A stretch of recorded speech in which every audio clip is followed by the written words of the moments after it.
everybody. Hope yours is off to a great start. And if it's not, we are here to help you out with that. We want to help you create the best 2018 ever. So our next guest is here to help you with all of that. She's our organizing editor, Brenda Prinzavalli. Brenda, thank you so much. Happy New Year to you. Happy New Year. Thank you. Okay, so we want to get organized because last year's a bust. It's gone. It's out of here. So we want to start all over again. What's the first thing we need to do? Well, the very first thing that you really need to do is look at the big picture. Look at the big ideas that you want to have unfold throughout the coming year, because the time flies by so quickly. It does, and so get those really determined. You know, is it that you want to save a certain amount of money? You want to lose weight? You want to buy a new car? You want to move? You know, what might it be that you really want to have happen in this coming year? Okay. And that's really the best place to start, is what are your intentions for the year? Get clear on that. Okay, the second thing, you call it a snapshot. Explain that for me. Well, that is all throughout the year then. You need to create these snapshots and or milestones, you might say, of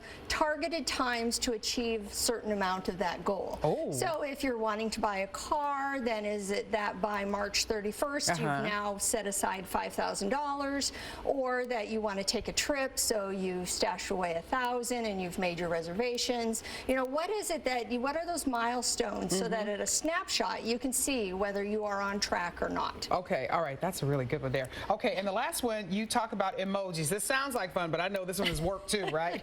Well, this is the one where, you know, you've gone from your big picture, now you've got your snapshots and you're moving along. Now on a day in, day out basis, you really need to be keeping track of what you're doing. Okay. And whether it's daily or weekly, but really check in. And the emojis are just a really great way. There are a bunch of apps that are going to help you follow along with what you're doing. But, you know, do you need to give yourself a happy emoji, or did you not do what you needed to do this week, so it might not be all that happy of an emoji? Okay. And so sometimes that visual representation is, whether it's a little easier, it's quicker, instead of writing down, you know, I exercised for 30 minutes or whatever. But then on a regular basis, you can kind of look and say, yeah, for the most part, I've got mostly smiley faces, so I'm doing pretty good and I'm on track. And you know what, it's all about, I guess, psychology, because, you know, all the experts say that if you write it down, it's kind of like what your dream board, is that what they call it, the dream board? If you write it down, if you post all the pictures there, you are more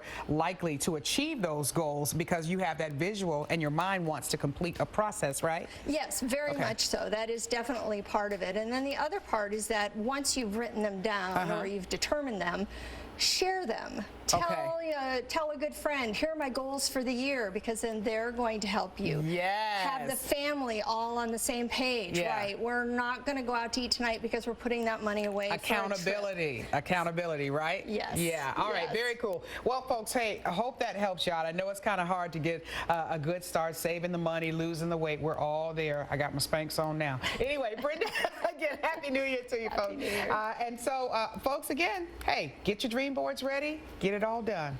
You can do it. Happy New Year.